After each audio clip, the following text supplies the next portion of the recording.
Welcome back to Running with Coach Tori. And Jeff.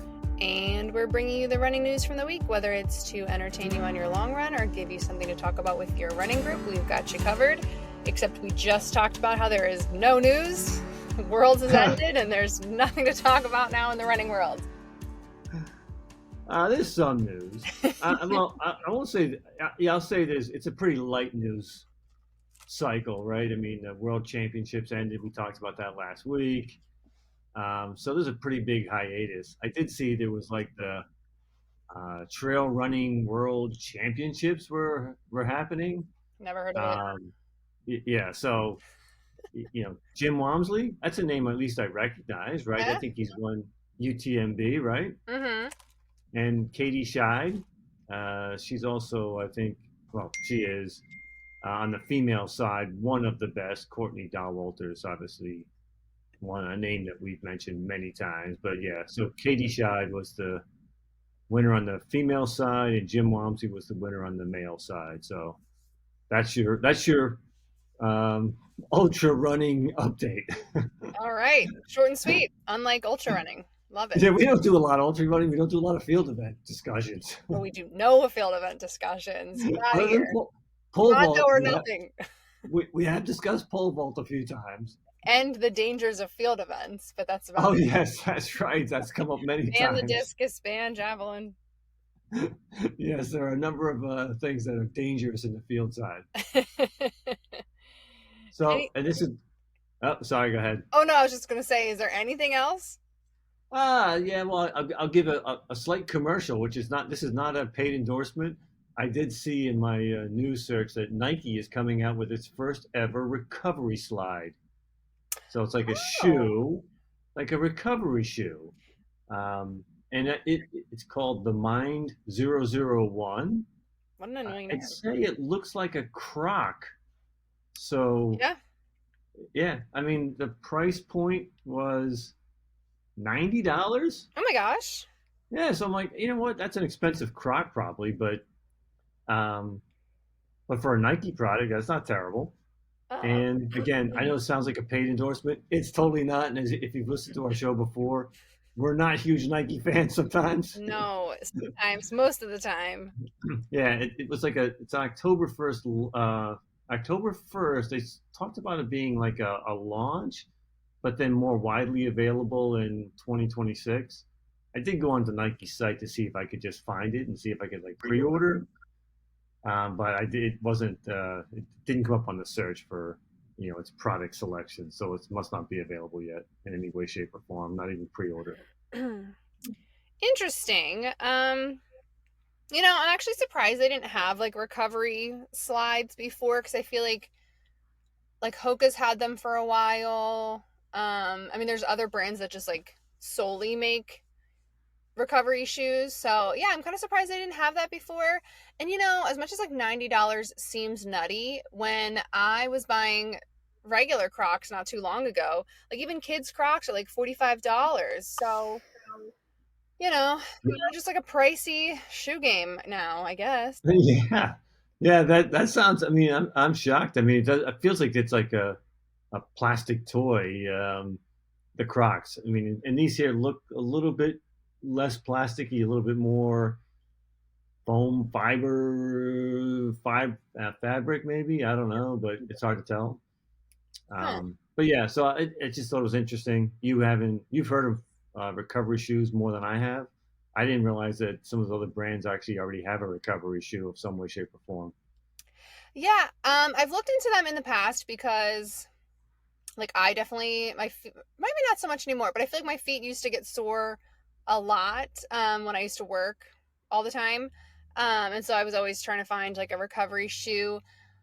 But then I could never justify the price of something like that. When I'm like, you could just wear slippers though too, and yeah, I have to look more into the science of it all, because I just, I feel like there's just a lot of like hocus pocus in the recovery game, and then it's just mixed in with like other things that might actually be helpful. So yeah, no, it's kind of like tricky, but I love to have a bunch of different shoes that have no purpose. So I'd be into it, I guess. Yeah, I'm with you. I mean, I do feel like the same, where there might be a little bit of science to it, but it's 99% marketing, 1% science. And you're buying these shoes for that benefit. I mean, it feels like maybe the carbon fiber plates were maybe one of the first times it's gone from that 99 where it's almost all marketing and zero science. The carbon fiber plate was a big science aspect to it, but for the most part shoes are marketing.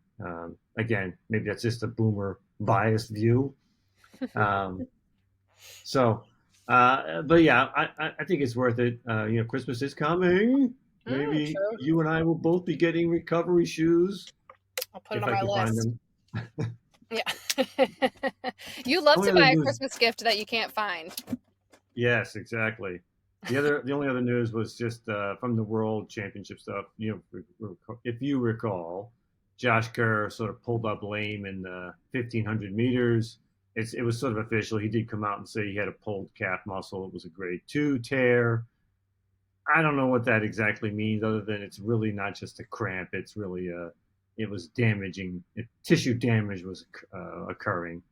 He Okay. felt like he felt like running the last 2 laps probably caused some more damage, but it's a long off season, so he'll recover and come back. Yeah. It's crazy sometimes too though, like even with all of the like expert training and like really prioritizing not getting injured, like you do see these pros still getting hurt. And I guess that's just the name of the game. I don't know.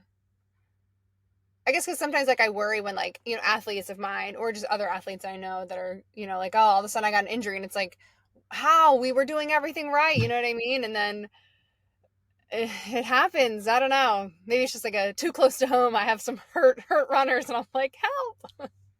Yeah, I think I mean sitting on the professional athlete side, I feel like they're pushing the limits Mm-hmm. to where that making sure you maintain recovery and stay healthy and performance, which is to try to get the most out of it. So, they're on that razor's edge of taking it too far and Jakob saying, Achilles, you and I probably both have had sort of Achilles discomfort at times and you sort of run through it. But when you're not a professional athlete, it's like, yeah, instead of going running 5 miles, I run 2 or 3 miles and I take it easy for the next week and I'm fine, but I'm not worried about my fitness level where he probably is. And if you're trying to be the world's best, it's a razor's edge. So yeah, I don't know. I mean, I would think we as maybe weekend athletes would have less issue, but it feels like maybe it's the other side of the coin where you're not a highly tuned athlete and therefore you do get injured more. Um, yeah, I'm not sure which side to go on that one. Yeah. No, you made lots of good points. I have no idea. Recently, I've been having knee pain, and I think I'm attributing it to the pink swing at my house. Pinches pinches my hips in such a way that I think it's like causing strain on my knee, and so I don't think we're allowed to swing anymore. But yeah, it's just like a random. It doesn't hurt when I run. It hurts like to stand straight, which is like really weird. So that's just like a weird update of regular people getting hurt for no reason. Yeah, and to sort of attribute it to the backyard swing, like of all the things that we do in this world on a daily basis, the swing is what you're going to attribute this to. Um, yeah, because the swing is like a newer thing that we're really into, so I feel like I'm constantly on the swing, so like the timing adds up. And yeah, I think it just like it I feel it pull my hips in a weird way. Sometimes if I'm on there for too long, I'm like, oh, this like doesn't feel great. So I'm gonna blame the swing and I'm gonna, quit the swing for a little bit and see if it goes away. Okay, well, baby James, I'm sure will be disappointed with that. For sure. Yeah, Yeah. I'm sure when I come out the next time, the swing will be gone now. Yeah. Yeah, well, we'll have to see if it becomes that much of a problem. Yeah. Um, So all what else right. do we have for this episode? That's my news update. I'm done. Yeah, well, so we're gonna do a little get to know the hosts a whole year later, um, Okay. which anyone who came from the other podcast has already, if you've listened to all of those episodes, which there's like over 100, you will have heard the first episode that Jeff was on, where I did a little interview on like how you got into running and running stuff. But I imagine not everybody is from the Raising Runners era. So we are going to do something similar, but it won't be all the same. And anybody who wants to catch Jeff in a fib, listen to the other episode and see if all his stories add up, because they might not. Fun fact about you is whenever we would do family tree history, I believe your oldest daughter has told us that you made up stories and they weren't all true because all of our things did not add up when we all had different family trees. So just something to point out here. I don't even know what that means. I'm concerned that I'm being tagged as a liar. Yeah, I'm pretty sure it was Alex, but yeah, I think she said that like you used to just make up stuff, so we like all had different like, oh, whatever European country or something. It was never the same one. But Okay. you'll have to ask her if she remembers that or if I just completely misremember our childhood. Yeah, and that could just be like, like what's your background? Well, we're English, or we're English, Dutch, Irish, and I don't think I ever had sort of a clear picture as to what we really are. So maybe that's just me, like in different days, stressing one aspect versus another. I don't know. Yes, all these years you didn't know that we knew you were a liar. Just kidding. Yeah, yeah. Well, we now have 23andMe, so we can figure all that stuff out. So Is that still like a thing? Because didn't one of those companies go under? yeah, I think 23andMe, I think that's the Yeah. one I've done. I've gotten like 1,000 notices that, we are now in bankruptcy or we're being bought by somebody else. And, if you want your privacy, it's like, I'm like, I don't really care. I'm not too concerned about my privacy of my DNA. Yeah. Doesn't seem like a proprietary, or maybe it's the most proprietary thing. Who knows? Yeah, I think that's the two views. It's like, okay, what's it really worth? Like, or it's worth everything. So, Well, all right. So, if you can remember, this is like the simplest of all or earliest of all running questions. How did you first get into running? Which is a weird question to ask because like running is so just like innately human. But I guess when you first like competitively ran. yeah, I think I was fortunate enough to have a coach that. So I mean, let me back up. The reason I'm a runner is I wasn't a good athlete as a freshman in high school.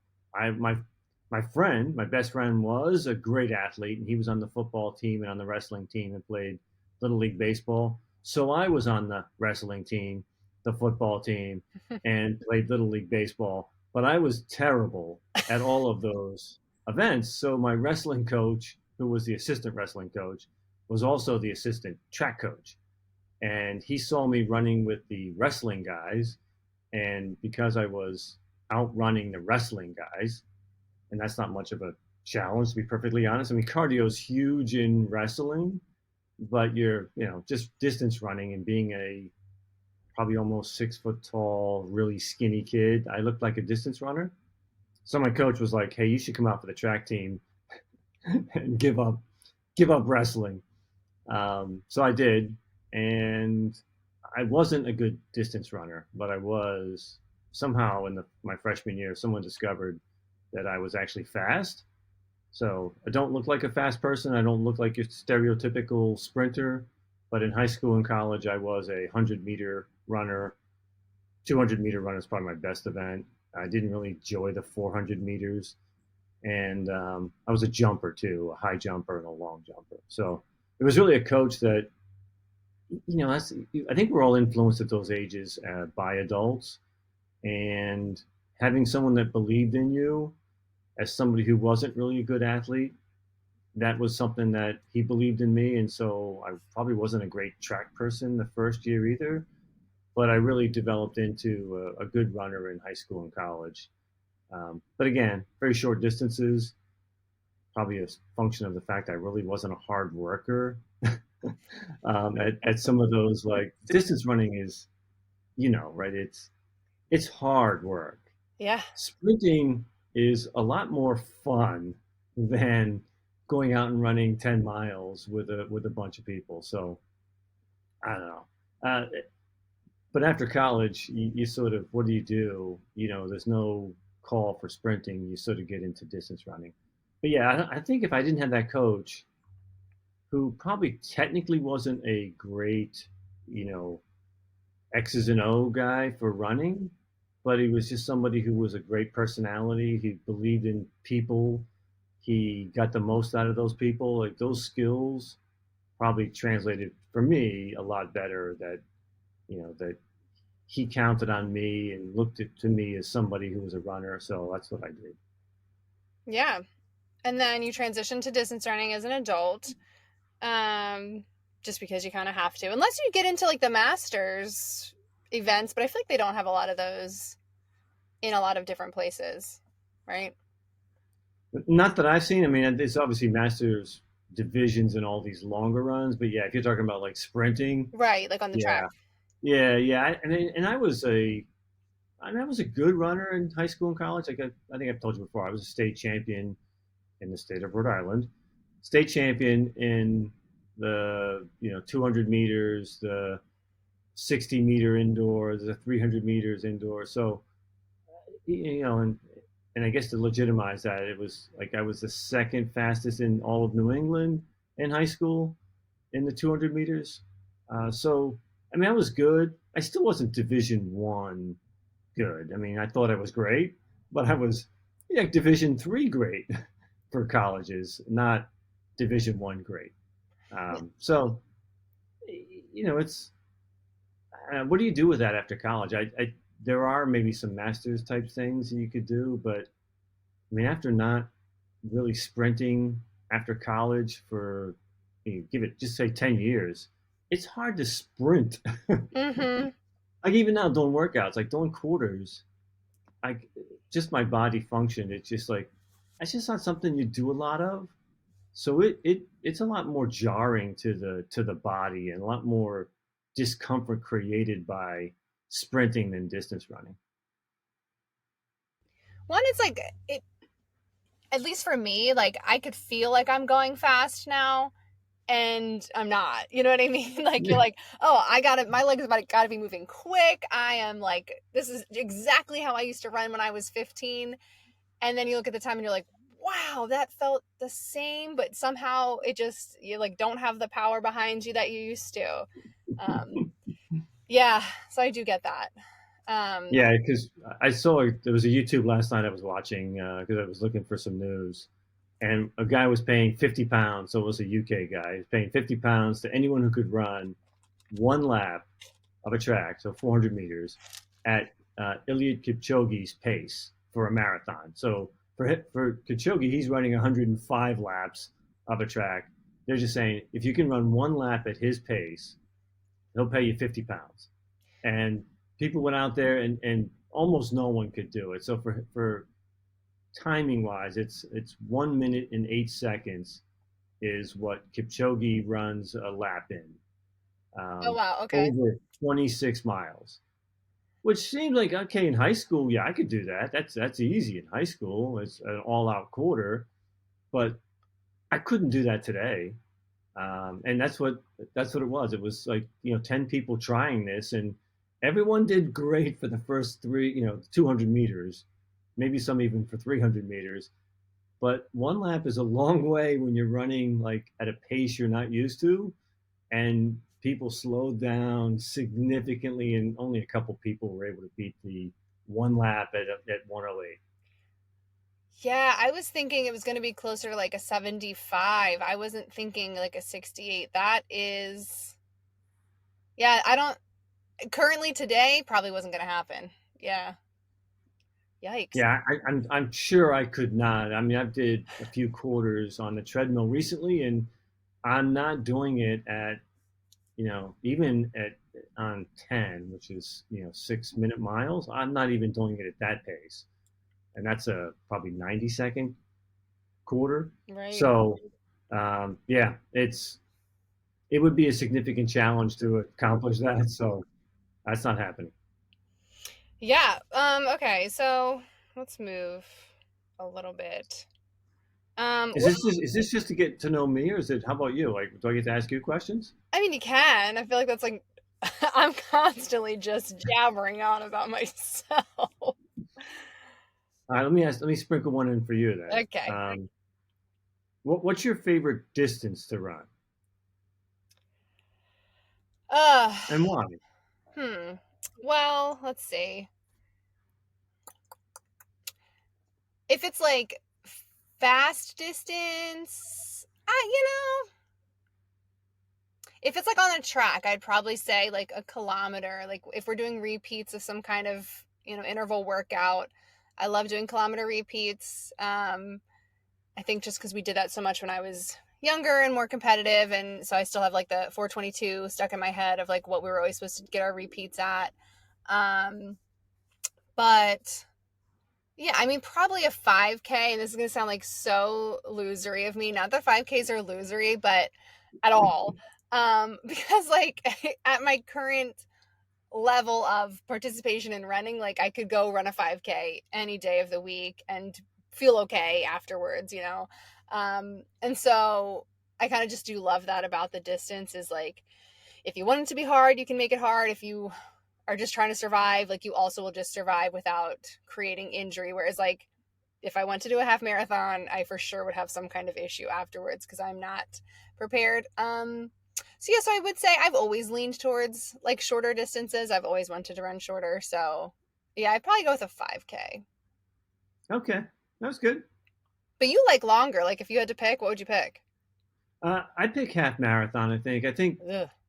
I've done probably a dozen or more. I'm sure more than a dozen half marathons, and I've never really had any issues with the half marathon. Like the marathon, Mm-hmm. I've almost always had an issue because I've always tried to run it faster than I think I'm capable of running it, Yeah. and obviously it then runs into a problem. But for the half marathon, I've always had pretty good experiences. I don't think I've had any really bad experiences at the half. But if I was going to choose, maybe I would choose 100 meters back in the day. But Yeah. today, I would choose probably a half marathon. Oh, that still feels long. Yikes. All right. What was your longest break from running and what brought you back? Because I feel like you've actually had a long break, no? Oh yeah, I've had well again over a 30-year period, 40-year period. I've had a number of breaks. I mean, it has certainly been years. I've had multiple years where my focus got out of running and into work, right, or into something else. Mostly, you know how life is, right? If you get busy with stuff, you can really time can fly. And if you get busy and you decide you're not running, running's hard. Running is you got to consciously go out and do it, get ready and go do it. And if it's just not on your radar screen, so once it gets off the radar screen, it's certainly I've had at least a year, if not multiple years of time off, and it was really caused just by like a lack of focus, like not being in tune to fitness, and then what brought me back? I think of myself as a runner. I've told you many times I don't like running. I like the benefits running give you. I like feeling like I'm a runner, like I do things that other people aren't willing to do. Like people don't, not everyone runs. Most people don't run. The people that do, they should get some credit. I'm not trying to take some credit, but I think all those other people that do that they deserve credit for going out and doing something that's not easy. So I like to think of myself as a person who would do that. So that's what always brings me back is that identity, which goes back to I mentioned that coach, like a coach believing in you and starting running and thinking that you're good at something.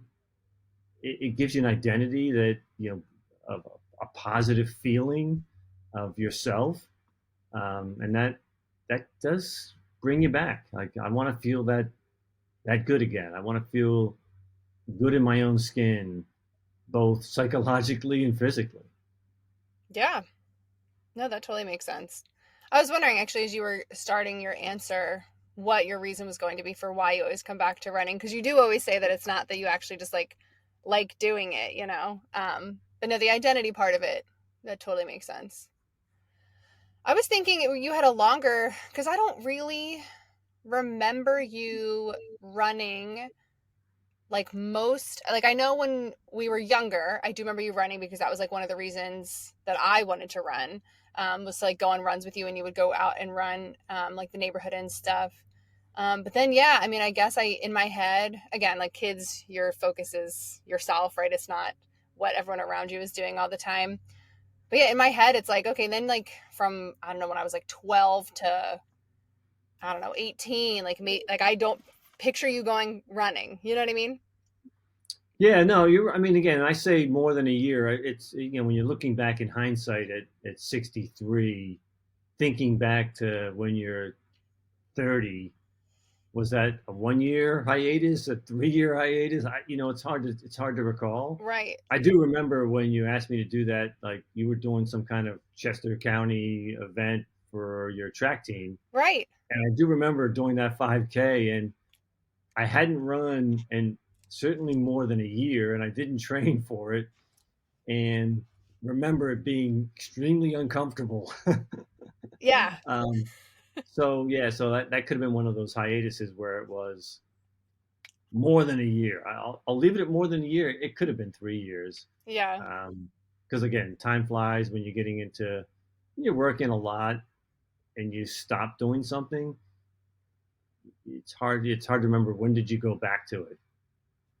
Yeah. No, exactly. And getting back into running is so hard. And I feel like we've talked about this so many times too.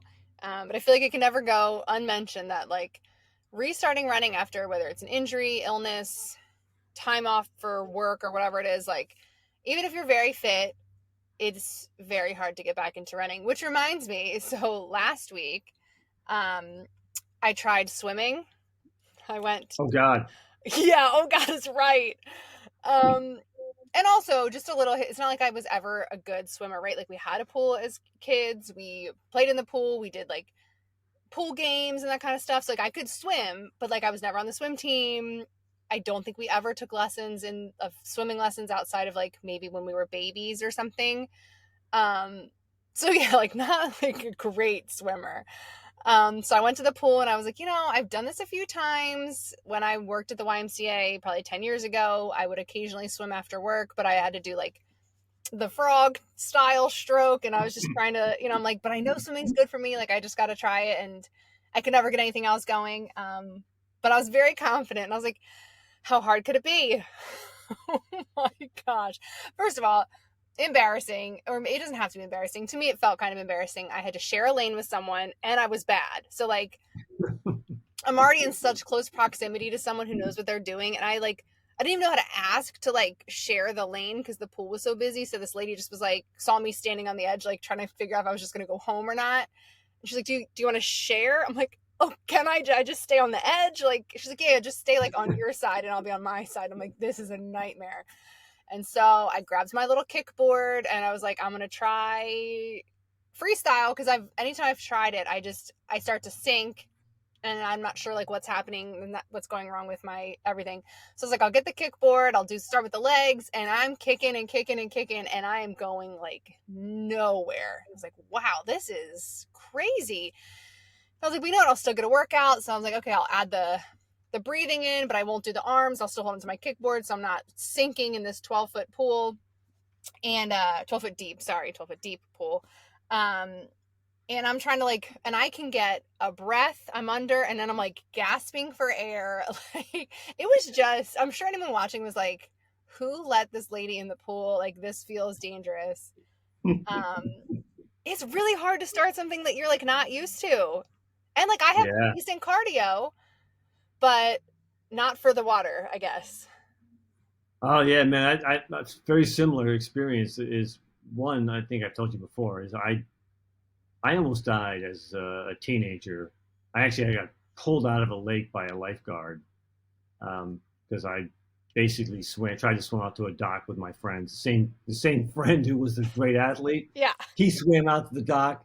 I was always a non-athlete to some degree at those early ages, and I couldn't swim out to the dock, and I didn't realize until halfway there, and was panicking, and he swam in, and it was a lake, and so there was a beach area, which I was outside that area. So he didn't really have to come in and get me.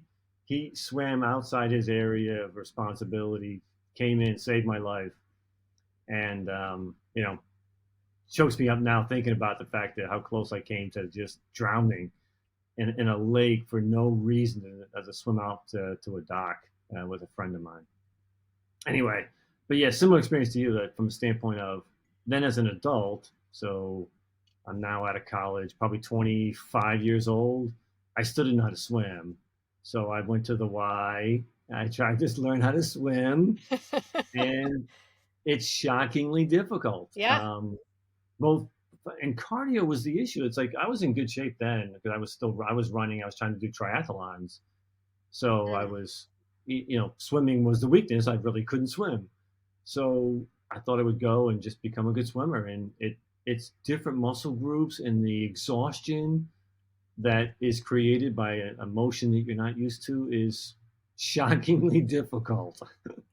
Yes, no, it definitely was like the muscle fatigue, and also I think, and I'm sure this will, we'll see if I go back and if it catches on, and maybe this was it for you too, but like the difference in like when you're running, obviously like your breathing is controlled, but like you are constantly breathing. And with swimming, there is those like longer, at least maybe because I don't know anything about swimming, please feel free to comment on it, anybody who knows, but like you have those moments where you're not just constantly breathing in and out, like you are holding it, you're blowing it out, then you're taking a big quick breath, and then you're blowing it out again. So yeah, that was like also really weird to not really understand how to do that efficiently. Yeah, no, there's a cadence you gotta develop into, like, where you're right, where running it's unrestricted. It's I can breathe as fast or as slow as I like. I can breathe through my nose. I can do whatever I want. And you're right, water is suddenly like, okay, it's only when I turn my head on the upstroke is can I do this, and getting that timing right and not choking, and it's just a whole different game. I have a tremendous respect for swimmers. So did you ever get better at swimming? Yeah, I got enough where I was comfortable where I could swim laps in a pool. Yeah. I don't know that I've ever was comfortable enough to where a triathlon where it's like an open water Yeah. swim. I never did one for that reason. I did a lot of those back in the day. There was a bunch of these like run bike runs Hmm. where you would run a 10K bike 10 miles and run, then run another 10K. Um, so I did a bunch of those back in the day, but I never got comfortable where I would do a triathlon where the water part was coming into play. Yeah.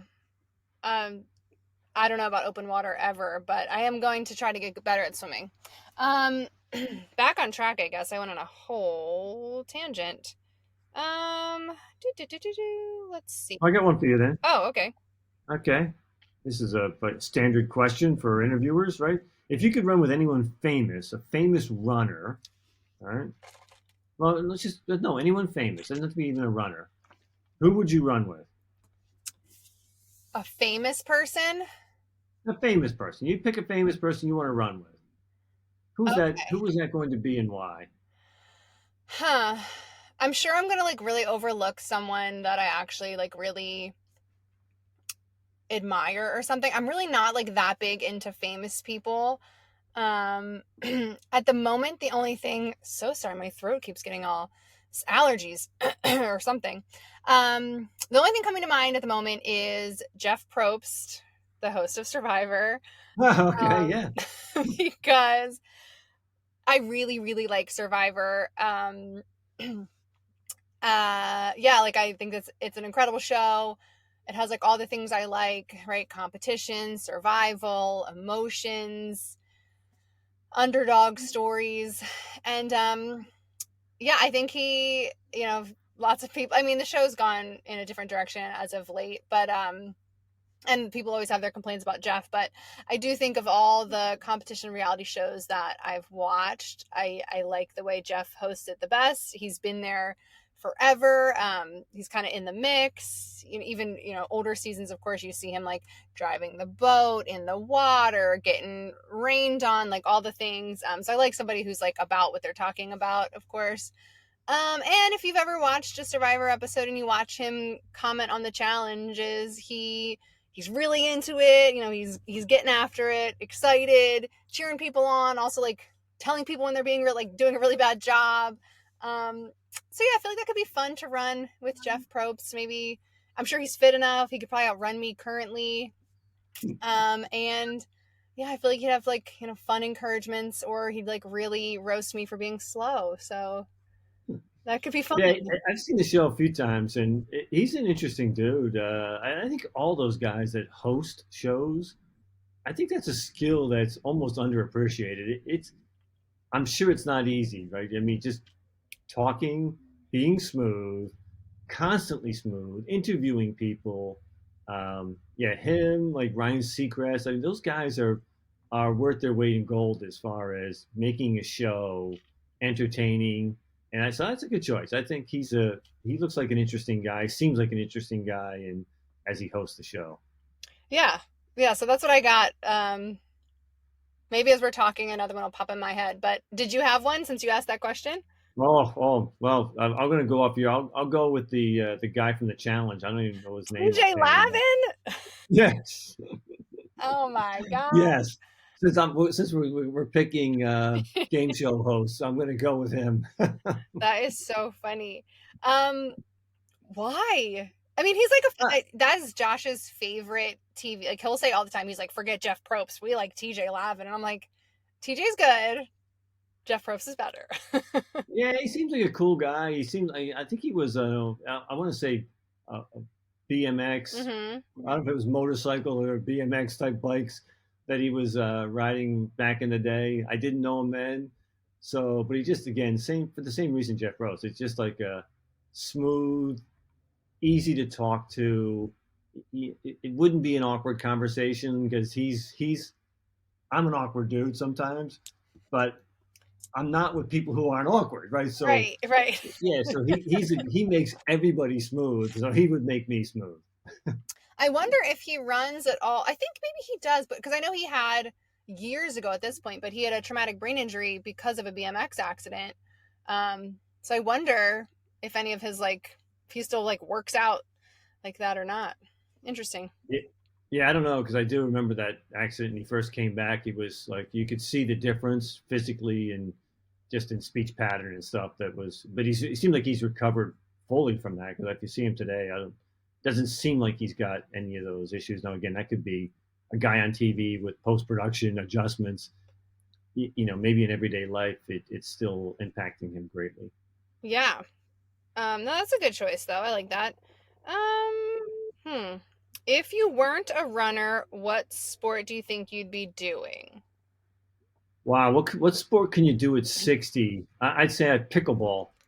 Yeah. I would be a professional pickleball player. In fact, there's a pickleball court here, and there's also an indoor pickleball court near me that I've been to. Yeah, I was gonna say you guys And pickleball sometimes, right? yeah, we have pickleball equipment. I Wow. have played pickleball, but I can't say I've played. It's just like running. There's been years of hiatus from pickleball, so it's at least been 2 years since I've played any pickleball. I think I'd use the word pickleball now 10 times in that one sentence. For sure. Okay, so now 30 years ago, before pickleball was cool, what would you say? Uh, I tried biking. I wasn't very good at biking. No? No, I thought I was good at biking. I went and bought a nice bike and did a couple of road races and realized quickly that you don't know where you stand in the pack because you're just riding with the people that you're riding with. Mm-hmm. But you realize that no, people finished like half an hour ago or more, and you're way in the back. There aren't many people behind you at this point in time. So I don't know if I would pick biking. We just talked about I wouldn't pick swimming events. Right. I'd say flag football. I was actually a decent, although I wasn't a great athlete when I started high school. I think I was a pretty good athlete when I finished high school, Yeah. and so I was a captain of the one of the many captains on the football team. So Oh, I would say I would be a good flag football player. that's a good one too. But not regular football, just flag football. Yeah, I think being 150 pounds, like Tackles when me.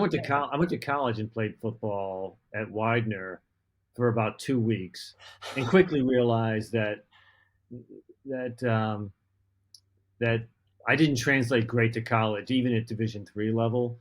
That Hmm. just too small. I mean, at 6 foot, I'm tall enough, but 150 pounds, people were just too big. And there were some they were great athletes, even in Division III. And these guys were faster and better than I was. So I quickly realized that I didn't really want to play football That makes once sense. I wasn't that good at it. Yeah. And you were gonna run instead. You can't do both. I guess you could technically, right? Yeah, cross country is in the fall when football's going on, and I don't like cross country, so I took that season off. I just did indoor and outdoor track in college. Yeah, I was thinking you did cross country, and then I was like, oh wait, you probably did not do cross country. Do do do do. Well, I feel like we're kind of at our typical time limit.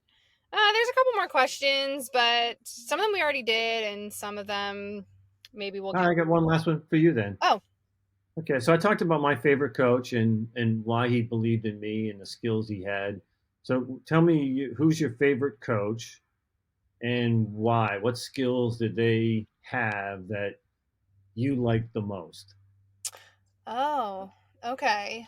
Well, I only had one coach, like official coach, right? That I ever liked because in college I famously was cut from the team for personal vendettas, not because I was bad at running. Um, I still hold that against everybody there. Anyway, not the point. It's fine. I'm obviously over it 15 years later. You're not over it. Clearly, it's not bothering me. But anyway, so my high school coach, because in middle school I don't really think we even had like one official coach. I don't even really remember. But high school, Mr. Lott, I'm sure you could have guessed that was my answer. Um, and I can't even really think of what specific characteristics he had that made him such a great coach. I mean, he always had an amazing team. We always went to states for cross country and for track. We competed well indoors. He always had girls that were like national level distance runners. Like he always had incredible teams. And I think he really brought the best out of everyone. I don't think he was what you normally picture for a coach for young teenage girls, because he was not like, he didn't have any of the warm and fuzzy. He didn't seem to be too worried about like anybody's personal anything. It was just, I think he was very focused on running. He was very smart and he researched running. He was an English teacher, so at all of our practices we'd meet in his classroom before we would go out and run. He would hand us some article or book or whatever to read before we went out. So he really, I think he took it so seriously that I think everyone else started to take it very seriously. And I think for people who were taking it seriously, he was able to pull out the best in them. He was the one who switched me from being a sprinter to a long distance runner because I desperately wanted to be a sprinter too, because you were a sprinter, mom was a sprinter, like you already had said. Sprinting was way more fun. Those practices were way cooler than just going out for a long run. So I just wanted to do that. And he told me I ran my leg of the 4x1 so slow he could time me with a calendar. And so, yeah. And I was, however old you are when you're a freshman in high school, devastated. And so he said, come out for cross country next year. And so I did. And then I was a distance runner ever since. He still let me run the 400, which was my best race on the track. So yeah, I think he was so serious and he cared about it. We had like a Brooks sponsorship as a high school team. We had all kinds of, like, he always got us all kinds of gear. Like he treated us like we were really important. And I think as a team we felt like what we did was really important. So it was, yeah, I think it wasn't so much a characteristic he had, but it just was the way he acted about it all. Made it cool. So I guess Yeah, I that. think that's it's. Yeah, I think that's such a underrated skill is the passion someone has for something. Like we have it where I worked. I mean, we had a tax guy, and when people think about tax, they just think of boring. But this guy was so passionate about it. Like he loved talking about it that people enjoyed talking to him. It wasn't like he was a super entertaining individual. he was probably a little bit of a geek from a standpoint of it. Just he was really nerdy into tax, but loved his passion just oozed out of him. So people were just on the edge of their seat listening to him talk Yeah. about stuff. And it sounds like that's what this, like, this Mr. Lott brought out in your team is just somebody who's that passionate. Um, and he sort of like maybe balanced that technical aspect of bringing articles and, the science of running to also that, getting the most out of people. So yeah, I mean, that's a little bit what I was trying to describe with the coach I had. It was not necessarily like he knew all the technicalities of the balance between XYZ running to this and that. And it was really much more about connecting with people and making them feel important and part of a great team. That just goes a long way to getting the best out of people. So that's great. Yeah, no, totally.